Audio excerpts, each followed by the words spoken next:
Hi hello అందరికీ welcome back to my channel. మీలో ఎంతమందికి గోరుచిక్కుడుగాయ కర్రీ అంటే ఇష్టమో కామెంట్ చేసేయండి. మనం మామూలుగా గోరుచిక్కుడుగాయ కర్రీని ప్యాన్లో ప్రిపేర్ చేసుకుంటూ ఉంటాం కదా. ఈసారి కుక్కర్లో ఇంకా సింపుల్గా ఈజీగా ఎలా ప్రిపేర్ చేసుకోవాలో చూసేద్దాము. కర్రీ కోసం ముందుగా వేయించుకున్న పల్లీలు, 4 వెల్లుల్లి రెబ్బలు, 2 టేబుల్ స్పూన్ కారం, కొద్దిగా ఉప్పు వేసి గ్రైండ్ చేసి తీసుకోవాలి. ఉప్పు కర్రీలో కూడా వేసుకుంటాం కాబట్టి చూసుకొని వేసుకోండి. కొంచెం కచ్చా పచ్చాగా ఉండే విధంగా గ్రైండ్ చేసుకోవాలి. మరీ మెత్తగా గ్రైండ్ చేసుకోవద్దు. సో ఇక్కడ చూపిస్తున్నాను కదా, ఈ విధంగా గ్రైండ్ చేసుకుంటే సరిపోతుందన్నమాట. ఇలా గ్రైండ్ చేసి పక్కన పెట్టేసుకోవాలి. ఇప్పుడు స్టవ్ పైన కుక్కర్ పెట్టుకొని ఇందులోకి 3 టేబుల్ స్పూన్స్ ఆయిల్ వేసుకోవాలి. ఆయిల్ బాగా హీట్ అయిన తర్వాత ఇందులో ఫస్ట్ పోపు గింజలు వేసుకొని, పోపు గింజలు బాగా చిట్లుతున్నప్పుడు, మా సైడు దీన్ని ఒడుమంటారు, ఇది కర్రీకి వేసుకుంటూ ఉంటాము. ఒకవేళ మీ దగ్గర లేకపోతే అది స్కిప్ చేయొచ్చు. ఇప్పుడు ఇందులోనే కట్ చేసి పెట్టుకున్న ఆనియన్, పచ్చిమిర్చి, కరివేపాకు వేసుకొని లైట్గా వేగేంత వరకు వేయించుకోవాలి. ఇలాగా వేగిపోయిన తర్వాత ఇప్పుడు ఇందులోకి మనము కట్ చేసి పెట్టుకున్న టొమాటో ముక్కల్ని కూడా వేసుకొని, టొమాటో ముక్కలు కూడా కొంచెం బాగా మగ్గేంత వరకు వేయించుకోవాలి.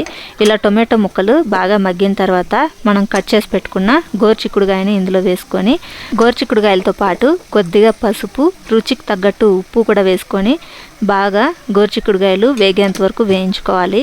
మూత పెట్టేసి మగ్గించుకుంటూ మధ్య మధ్యలో కలుపుతూ వేయించుకోవాలి. అప్పుడే మనకి కింద మాడిపోకుండా, అడుగంటకుండా బాగా గోరుచిక్కుడుగాయలు అనేది మంచిగా వేగుతాయి. ఇలా గోరుచిక్కుడుగాయలు బాగా వేగిన తర్వాత మిగతా మసాలాలంతా కూడా వేసుకొని వేయించుకోవాలన్నమాట. గోరుచిక్కుడుగాయ కర్రీ ప్రాసెస్ అనేది ప్యాన్లో చేసినా లేదా కుక్కర్లో చేసుకున్నా సేమ్ ప్రాసెస్లో ఏమీ డిఫరెన్స్ ఉండదు. కాకపోతే ప్యాన్లో చేసుకున్నప్పుడు గోరుచిక్కుడుగాయ ఉడకడానికి టైం అనేది తీసుకుంటుంది. అదే కుక్కర్లో చేసుకున్నామంటే చాలా ఫాస్ట్గా ఉడికిపోతుంది అనమాట. అందుకోసమే కుక్కర్లో అనేది చేస్తున్నాను. మనకి ఎప్పుడైనా టైం లేదు అన్నప్పుడు ఇలా కుక్కర్లో చేసుకున్నామంటే చాలా ఫాస్ట్గా కర్రీ అనేది రెడీ అయిపోతుంది. ఇలాగా గోరుచిక్కుడుగాయ ఒక 2-3 నిమిషాలు వేయించుకున్న తర్వాత ఇందులోకి మనం ముందుగానే గ్రైండ్ చేసి పక్కన పెట్టుకున్న పల్లీల పొడిని ఇందులోకి వేసేసుకొని, దాంతోపాటు చిటికెడు గరం మసాలా కూడా వేసుకుంటున్నాను.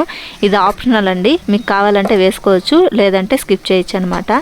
దాంతోపాటు 2 టేబుల్ స్పూన్ ధనియాల పొడి కూడా వేసుకొని పచ్చివాసన పోయేంత వరకు లైట్గా ఇలాగ వేయించుకున్న తర్వాత ఇప్పుడు ఇందులోకి వాటర్ యాడ్ చేసుకోవాలి. వాటర్ వచ్చి మనకి కర్రీ చిక్కగా కావాలన్నా లేదా పల్చగా కావాలన్నా అనే దాన్ని బట్టి వాటర్ అనేది యాడ్ చేసుకోవాలి. నేనైతే 3 గ్లాసెస్ వాటర్ యాడ్ చేసుకుంటున్నాను.